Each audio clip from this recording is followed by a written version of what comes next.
Hey, fight fans, welcome back to Carlo Cruza MMA. Today, I am with amateur mixed martial artist, Mr. Quincy Evans, one of the top-ranked prospects in the Southeast. He is returning to the Conflict MMA cage, Conflict MMA 63, going down Augusta, Georgia. He is facing a familiar foe in Sammy Klepac, and what is going to be an excellent bout on a very stacked card. Quincy, first off, I know you did some training tonight. Thank you for making some time to get this in. How are you feeling, man, knowing you're only about 9 days out?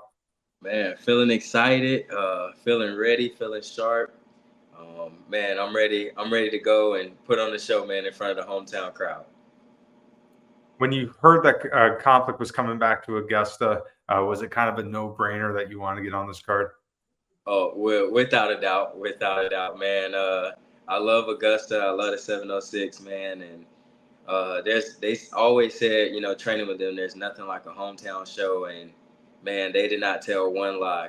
Walking in there, man, with all the crowd and your family there, and all your team behind you, it's a feeling like no other. So yes, when they announced it, I was like, I definitely, Lord willing, I want to be on that card. I've covered several Conflict shows, and I have a feeling that, or just by looking at it, I mean, this card has some of the most depth that I've ever seen. I mean, it's an absolute stacked card, and 10 guys are from your gym. So you have a lot of when you found out that like basically half the school here is competing, were you kind of surprised by it? Were you super excited?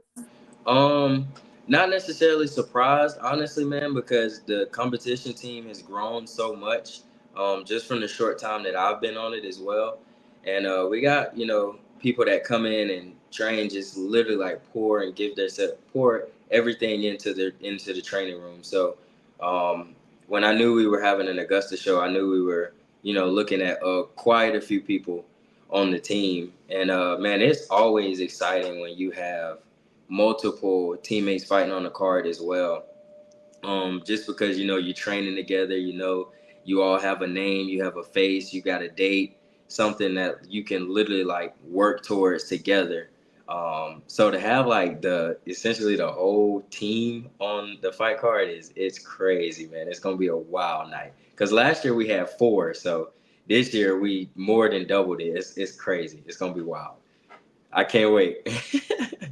If you watch regional mixed martial arts in the Georgia and South Carolina area, you definitely know what Fagler's MMA is. I mean, you guys are absolutely dominant at these events. I mean, the team is absolutely loaded. I mean, there's a bunch of fighters on it. One of them, Malcolm, he's going to be fighting for the Contender Series. Yeah, yes, sir. Yes, From now, sir. he's catching up. You have Joel making his very anticipated pro debut.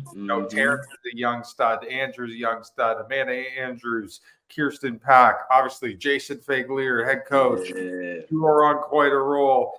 What I like about it is you guys are a very family-centric environment. It's a very family-centric gym. When you're not even fighting, you're still there supporting your teammates. Malcolm, when he's not playing, he's supporting his teammates. All of them are like that. What is that atmosphere? What is that lifestyle like in that gym? Man, honestly, like I'm blessed. I tell people all the time, like I've never been, in another fight gym. I didn't start wrestling until, my ninth grade year. So I'm extremely blessed to have been to be my first room, and like I tell people, my only, the only training room that I want to be in as well. Man, that atmosphere, just walking in there, you could be having the worst day, like the worst day. Everything could go wrong, could have gone wrong since the time you woke up. But when you step in when you step in that room with those 4 walls, man, there's just the smiles that you see and everybody, dap you up and saying, "Hey, man, how you doing? Are you okay? You good? It's good to see you." Like it brightens your day. Like you can't have a bad day in there, man. And if you do, they're right there to pick you up. They're right, hey, you need anything? I know if I can call them at 2:30 in the morning, and if I need something, and they're gonna answer, they're gonna pick up, they're gonna be there. And it's it's the same on this end. If they call me at 2 in the morning, like, hey, I need you. I need help. I need a ride. I need this. I need that. Like it's no problem. It's no sweat. So how did you get your start in this crazy world of combat sports? So I started wrestling my ninth grade year in high school. Just trying to be with some of my homies, some of my friends, and I ended up meeting Joel Fagler. My senior year was his 8th grade year, and he came on the team to wrestle with us.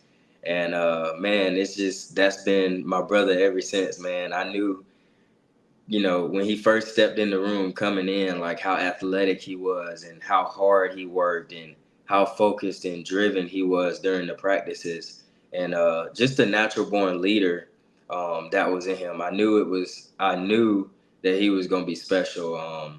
And so, man, we just really took a liking to each other, and we were, like I said, we've been brothers ever since, man, since, yeah, way back when. You're going on now. I believe this is going to be your 10th amateur MMA contest, I believe, 9th or 10th. Yes, sir. Yes, sir. Malcolm Wellmaker guy, perfect example. Your coaches really waited on him. I think he did 11 amateur fights before they turned him pro. And I know Malcolm, I'm sure there are points in there where he wanted to jump the gun a little early. He wanted to test the pro waters. Obviously, I have a feeling what they're doing with you is they want to make sure you're well-rounded. They're not going to rush anything. Does the pro stuff cross your mind, or are you at the point where, you're just focusing on today, you're just focused on sharpening these skills and let Coach Jason and the rest determine that decision? Yeah, man, that sounds about right. From the day to day, I just make sure I'm trying to get better day in, whether it's wrestling, whether it's striking, whether it's jujitsu. When I come in the room, I kind of just focus on that training session, trying not to look too far ahead. But it does cross the mind sometimes, especially when, if you're training and you're not training to be the best, then why are you training? You know what I mean? So, of course, jumping to the pro ranks is definitely crossed the mind. But like I say, I trust them 1,000%.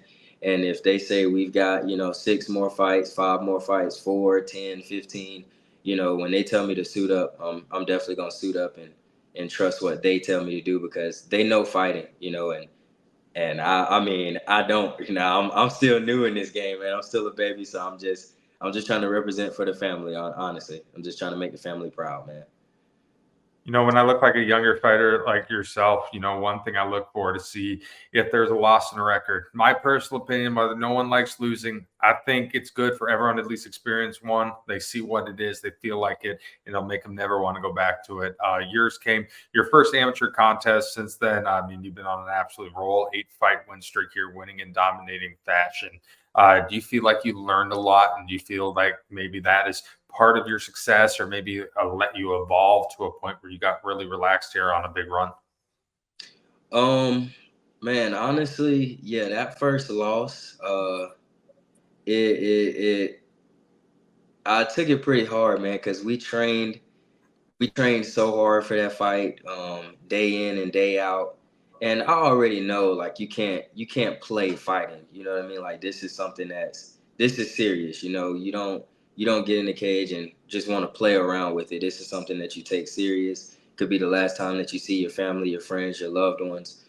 So we trained super hard for that fight already. And so that loss kind of just fueled me, man. And it was yeah, a time where I really had to work on that weakness and really hone in and focus on what fighting was. Because I'm not gonna lie, the first fight, I was like a bull in the china shop.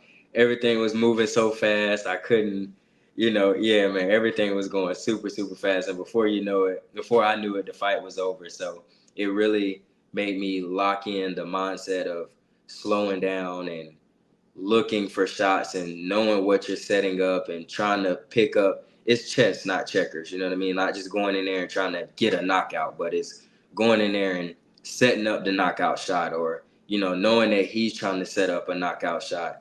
And I know it's easier said than done, but yeah, man, that's what that first loss really shifted my mindset on.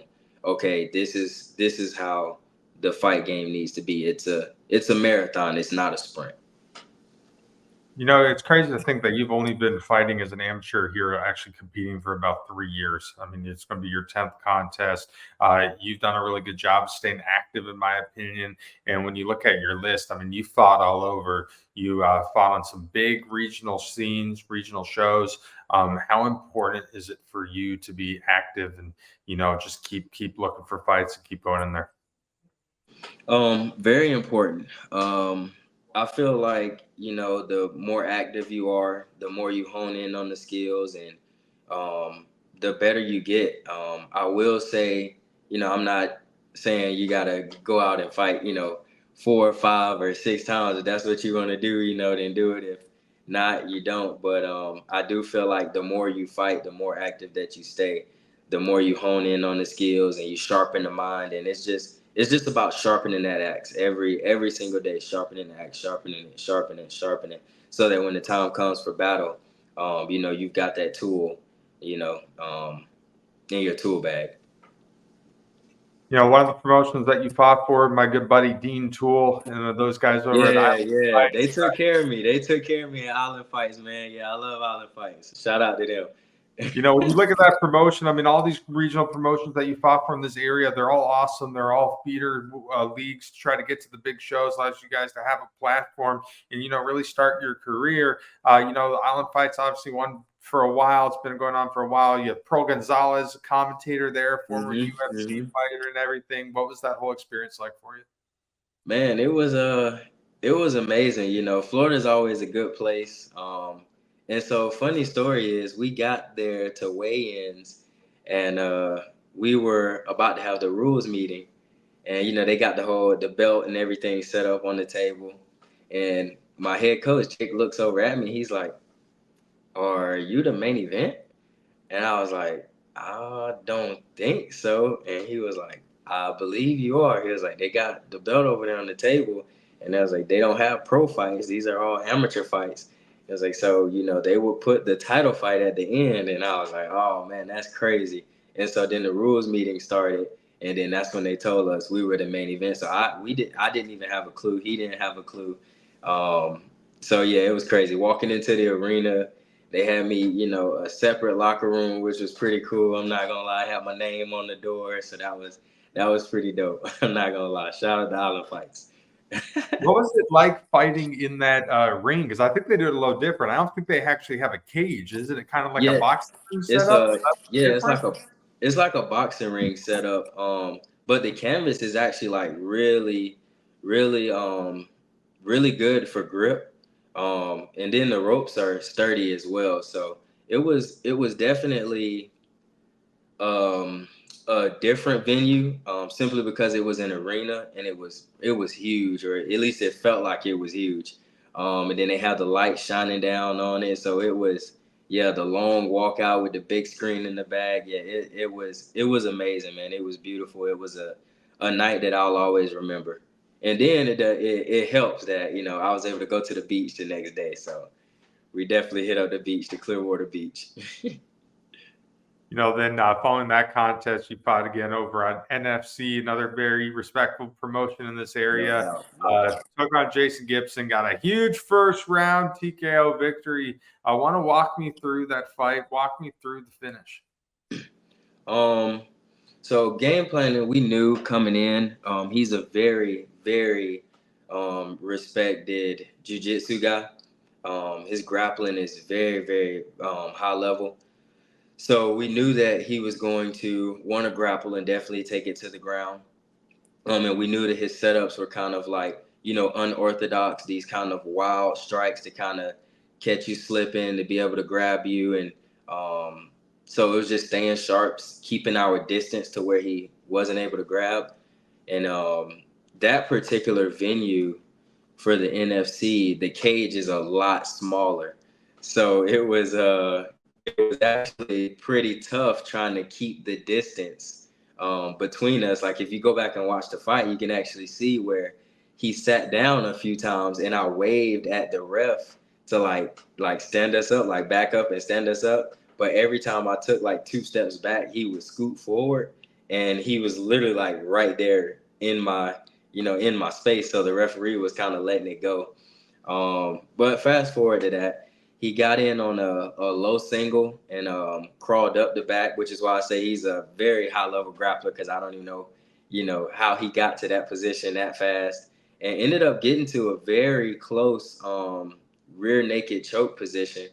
But like I said, we had worked that exact same move in the training room for weeks, man. Once we knew that the fight was accepted and that we were taking it, and we would work with people on my back, with me on the ground, on my butt. We would work with me standing up in that same position, up against the wall. So it was just about like staying calm, making sure he didn't get the choking hand under the chin, making sure I kept tight, and I was pulling the choking hand down as well. Um, and then we've got this thing that we do in the gym. It's our secret sauce that Coach Joe showed us in the wrestling room. And I kind of felt that move, and he slipped off the side of my body. I felt it, and I kind of just whipped my hips. And once I whipped to throw him off, my coaches told me, they was like, hey, go in, go, go, go. Because I thought we were still getting space. I didn't even know that the slam had dazed him. I was, ready to come and, give up that round and go into the second round. But I looked over at my coaches, and they were like, hey, go, go, go. It's 10 seconds left anyway. Go, go, go. And so I went in, man, and the referee ended up, calling it right then before the bell. Did you fight in the venue that's like right outside the Brave Stadium over in the Battery? Yes, sir. Yep, the Battery. What is that like? I mean, of any regional promotion, that has to be the coolest looking venue, at least for TV and stuff. Listen, I'm not gonna lie, man. I fought in some pretty cool places. NFC does a great job with getting the venues. Whether it was, I went to one like years back. It was at Center Stage. That one was a crazy venue. That was my first ever like live event. So that I was like, whoa, this is crazy. And then District I like District. It was a really good venue. But the Battery, man, it has the big screen right there as you're walking down the stairs, and it's got the red, white, and blue and like purple lights, and you got the upstairs people looking down, and everything is just so close, and it's like a real close knit venue where you feel everything, you see everything, you hear everything, and it also helps too, like the sound system too. The bass in there is pretty good. It's pretty good. They don't have it turned up as loud as it could be, but it's pretty good in there. They're saving it for the after party, right? Now, what is the ultimate dream for you? What is the goal here with your MMA career? The ultimate goal, man, is just to be the best. To be the best that I can be. Make it to the UFC and go on, a run that I can't even imagine. You know what I mean? I just want to reach higher heights, get to the highest heights, and use that platform to glorify God, man, and let people know that you can do all things, through Christ. Obviously your good friend Malcolm Wellmaker, he's getting his moment. He's getting his moment to try to get a contract in the UFC. It's crazy to see. I've been covering this kid for 2 years now, like right from the beginning. Special, man. Special. I ain't gonna cut you off, but I always tell him, man, I say, listen, bro, you are like the stories that people in the NBA have about Kobe and how hard he works. That is literally Malcolm Wellmaker, man. He does not stop. Whether it's 2 a.m, whether it's 3 a.m, he's doing bag work. He's, lifting weights, getting up, going to work, coming home, hitting his training sessions. Like it's insane, bro. The dude, I don't know when he sleeps. I really don't.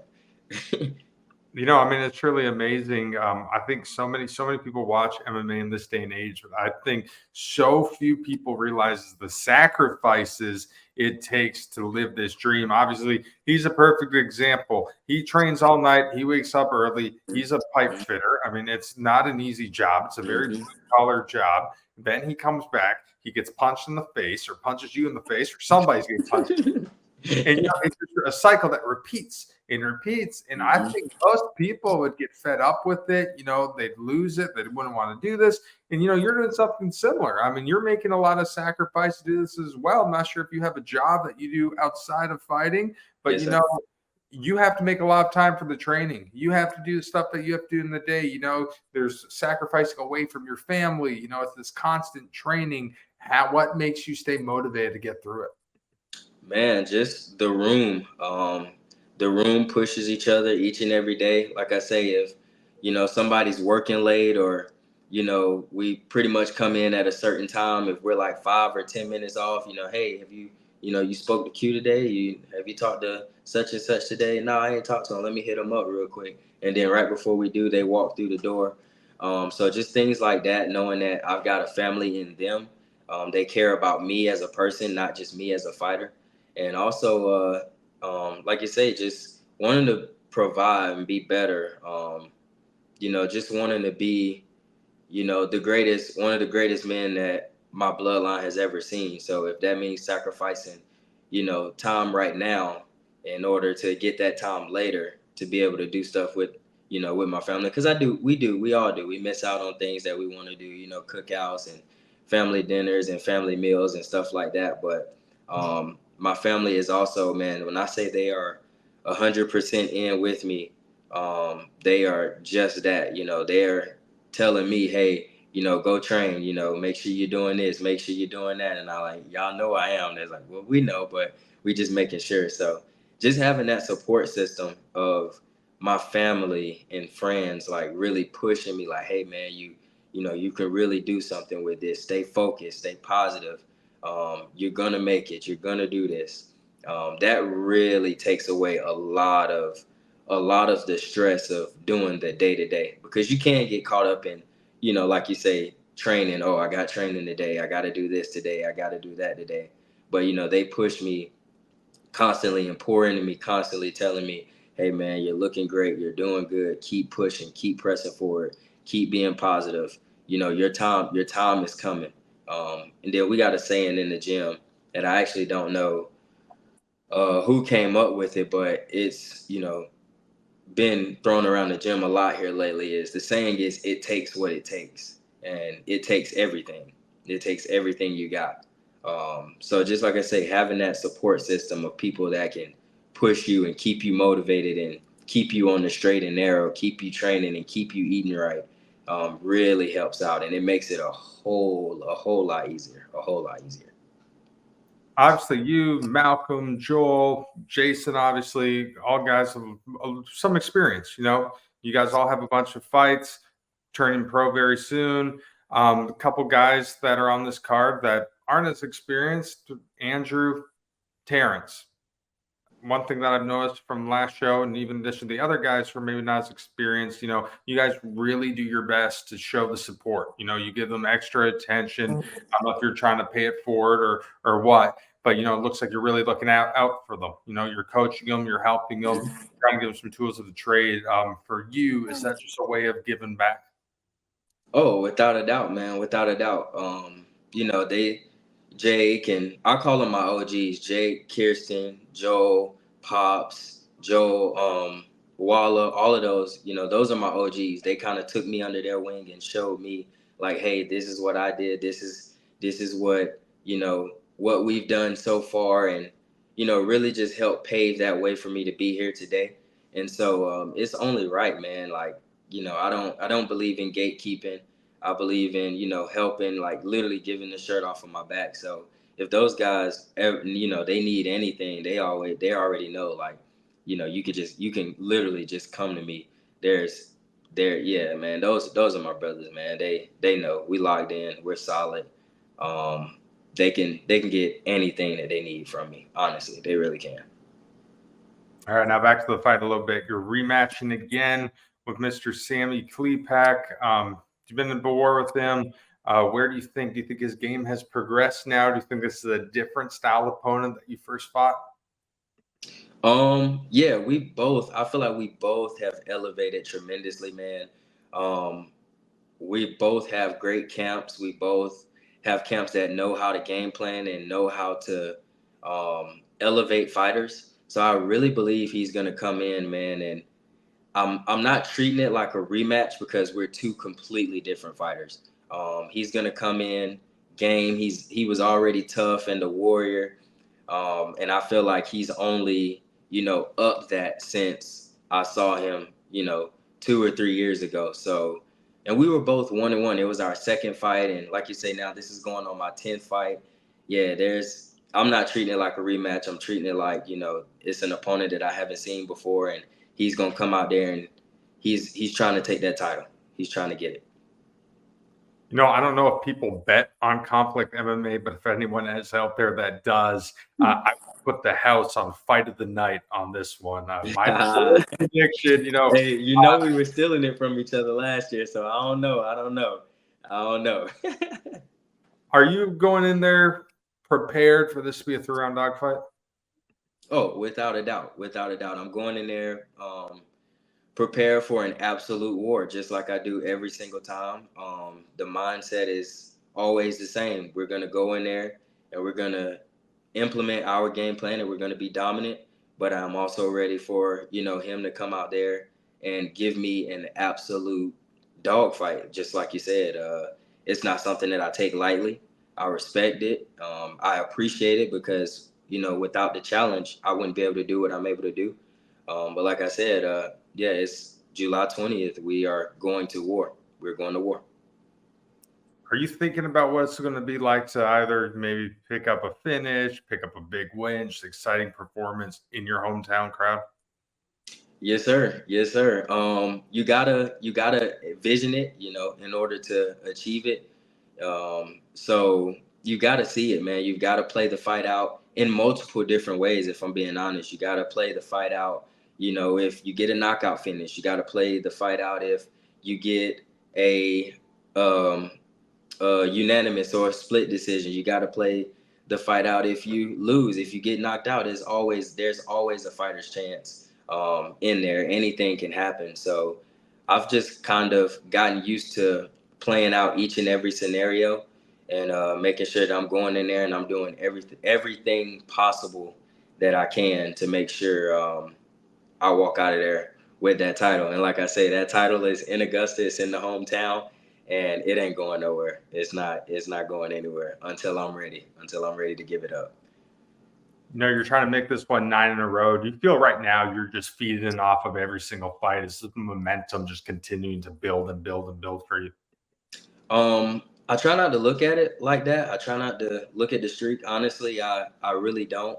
I just try to come in every day, like I say, and get better. And especially when we get locked in on a name and a date and a face, then I start to, really focus on the game plan. But every day I come in there, man, I'm literally asking the coaches like, hey, what did you see today? What did you see tonight? Like, how did this move go? And I was trying to work this, or what pressure did you feel here? Trying to elevate and get better. And I feel like that translates to every fight. Because like I say, if you're not getting better, then ultimately you're getting worse. So I try not to take time off in between fights or make it seem like there's a streak going. I try to just, like I say, just control what I can control today. I get my sessions in today. I've been better today. When tomorrow comes, I control what I can control. The next day. And it's been working, man. It's got me feeling sharp. My mind's feeling good. My body's feeling good. So, yeah, I'm blessed. Is there a good chance that when we go to this fight, it's going to be 75% of the crowd all Fagler supporters? Yeah, with no doubt, man, no doubt. I know I've been selling a good amount of tickets, and the Augusta show, man, Augusta shows always do pretty good from what I heard. Like I say, last year was my first year, and man, it was amazing. It was wild. So I can only imagine with 10 of us fighting, it's gonna be magical, man. It's gonna be a magical night for the city. Conflict MMA has definitely been good to your gym. Pretty much all of your teammates have fought on it. Overall, what do you think of leagues just like this one, that provide a stable pathway to get guys to the big shows? Man, honestly, Conflict, man, like I say, I'm thankful for every promotion that, has me on their card, because they don't have to. But man, Conflict, like I say, has a special place in my heart, just because, they don't necessarily, not trying to say look out for us. But Jared, goes above and beyond to put on these great fight shows in Augusta, man. The production is crazy. Even when we go to Charleston and we fight at I think Festival Hall, the Meminger, I think they call it Festival Hall. Even then, man, it's insane. Conflict just does a great job all around. They take care of the fighters. Yeah, man, they look out for us and they make sure fight week we got everything we need, our eyes, blood, fight songs, all of that stuff. So yeah, I'm very appreciative of Conflict for what they've done for me. All right, Quincy, last question for you, my man. In a perfect world, what goes down next Saturday in Augusta, Georgia, when you meet Sammy Klepac once again in the ring? Perfect world, man. This time we're gonna put a stamp on it. We no decision. We're getting a knockout. We're getting the finish. Yeah, man. It's gonna be crazy to like I say to put a stamp on it. Like I say, I'm not looking at it as if it's a rematch, but it is in the back of my mind. Like that was my first decision. So it's like I gotta go out here and I gotta prove it. And not necessarily proving it to anybody else, but proving it to myself. Like we're getting the finish. The finish is coming. I don't know if it's gonna be the first, second, third, whatever, but we're gonna get the finish, man. We got to this time. Well, Quincy, I look forward to seeing you in Augusta next Saturday. Yes, sir. Yes, sir. I wish you nothing but the best, Bo. Thank you, sir. Thank you. Thank you. I appreciate you reaching out. That's Quincy Evans Jr. I'm Carlo Perusa. Stick around. Yes, sir.